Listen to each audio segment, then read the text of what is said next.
En réalité, nous sommes venus ici sur cette terre en tant qu'êtres humains pour sublimer toute cette nature. Mais pas pour la servir, nous sommes venus pour le servir, pour la servir, mais pas la servir. Et ici, nous sommes dans la servitude des éléments, et pas dans le service aux éléments.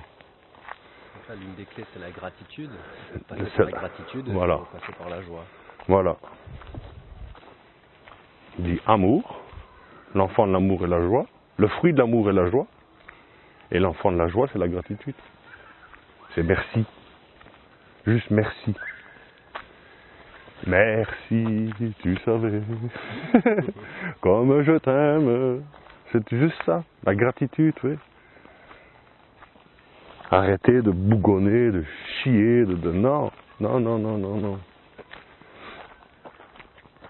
Il suffit d'observer, de toute façon.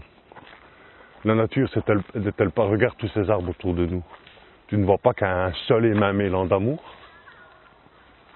Est-ce que chaque arbre qui commence là, en petit bourgeon, qui fait un jet de 5-6 cm, son plus grand désir, son plus grand espoir, ça, tout ce qu'il désire, c'est juste s'élancer vers le soleil, ouvrir ses bras, qui sont ses branches, pour prendre le soleil à bras-le-corps.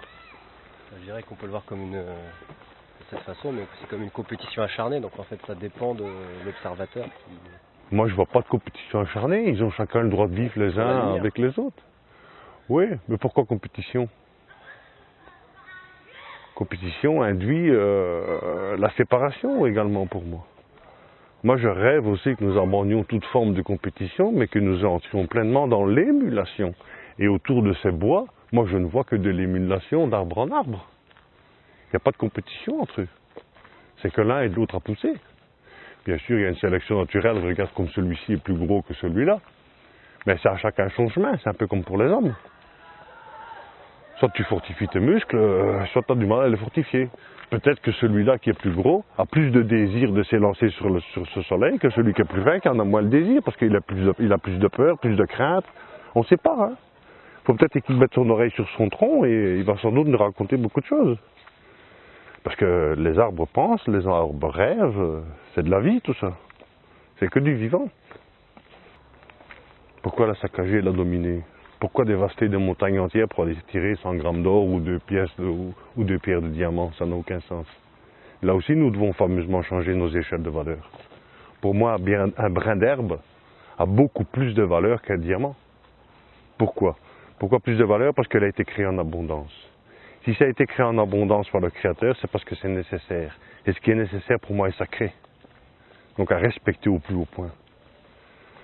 Et ici, on a inversé ces valeurs-là. C'est-à-dire que ce qui est en abondance, on s'en fout parce qu'il y en a beaucoup. Et ce qui est rare est très important parce que justement, c'est rare. Non.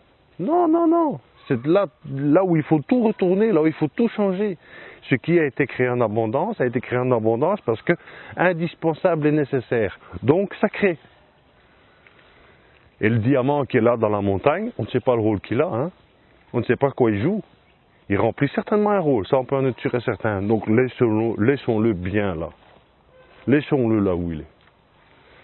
C'est ce que les anciennes civilisations avaient bien compris. Pour eux, quand on est arrivé aux États-Unis, qu'ils ont découvert l'or, les Indiens là-bas, ils n'en avaient rien à faire.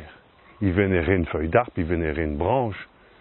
Mais l'or qui coulait dans leur rivière qu'ils n'avaient qu'à ramasser, il était bien là, ils n'en avaient rien à faire. Hein.